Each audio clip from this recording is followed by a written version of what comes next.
పొద్దున కృష్ణరాజు గారు అని చెప్పి బీజేపీ నాయకులు అంటా ఉన్నా, పవన్ కళ్యాణ్ గారు గెలవగానే ఇక్కడికి వెంటనే వచ్చింటే బాగుండేది అని. నేను కేవలం ఒక ఎమ్మెల్యేని కాదు, మొత్తం ఎన్డీఏకి అండగా నిలబడ్డ వ్యక్తిని.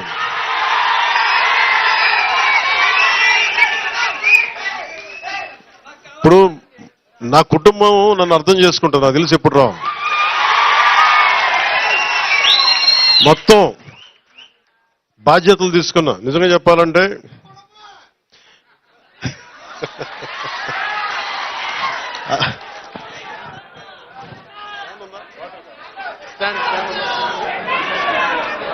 ఇవి ఒక్క నిమిషం, ఫ్యాన్ లేవు, ఏసీలే ఉన్నాయి, ఫ్యాన్లు తీసేసాం, పక్కన పెట్టేశాం.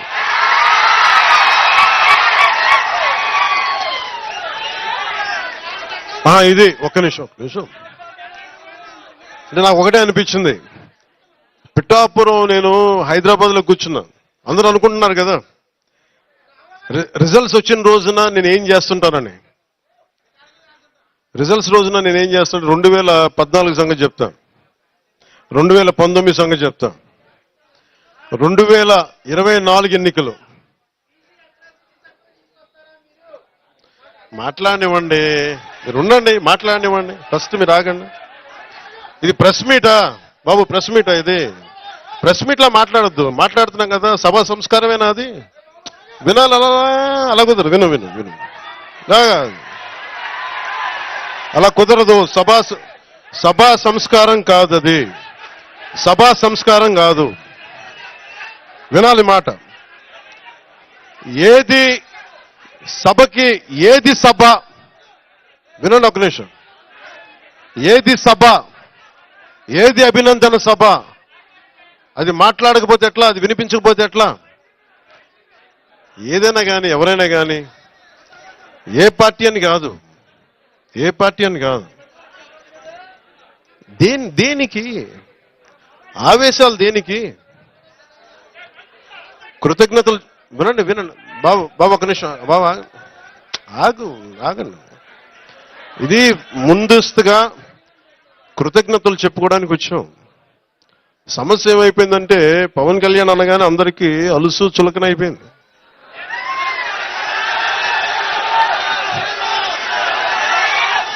చెప్తున్నా అంటే వీళ్ళకి ఎలాంటి వాళ్ళు కావాలంటే జగన్ లాంటి నాయకుడు రైట్ అనిపిస్తాడు. ఒకసారి ఇంటర్వ్యూలు ఇవ్వడం, మాట్లాడితే కొడతాడు, బెదిరిస్తాడు. వాళ్ళ దగ్గర భయంగా ఉంటారు, వాళ్ళ దగ్గర బలంగా ఉంటారు, ఇట్లా చేతులు కట్టుకుని కూర్చుంటారు. మనం ప్రేమగా ఉంటాం కదా, గుండె విప్పి మాట్లాడతాం కదా, అందుకని చులకన.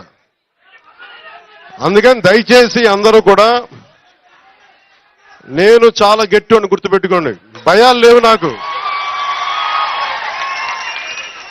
ఎంత మొండివాడినో, ఎంత పట్టు పడితే వదలను గుర్తుపెట్టుకోండి.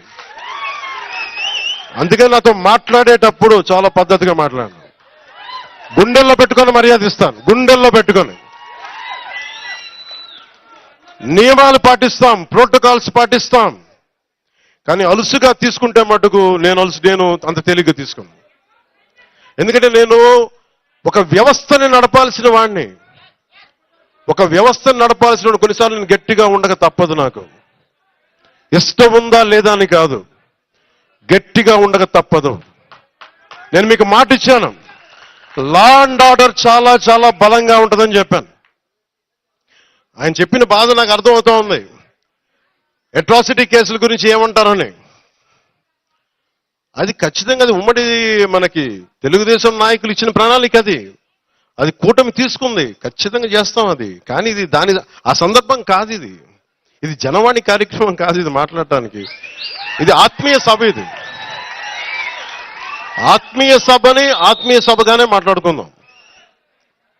మీకు ఎందుకు ఇక్కడికి ఆసీనులయ్యానంటే, మీ అందరూ ఇక్కడ ఆసీనులైనందుకు గుండెల లోతుల నుంచి మీకు చెప్తున్నాను. మీరే కనుక లేకపోతే పిఠాపురం ప్రజలు, పిఠాపురం జనసేన నాయకులు, పిఠాపురం ప్రజలు, మనకి కూటమి నాయకులు బలంగా కనుక నిలబడకుండా, ఒక్క ఏకపక్షాన మనం బలంగా పోరాటం చేయకుండా ఉండుంటే ఈరోజు రాష్ట్రం రిజల్ట్స్ ఫలితాలు వేరేలాగా ఉండే.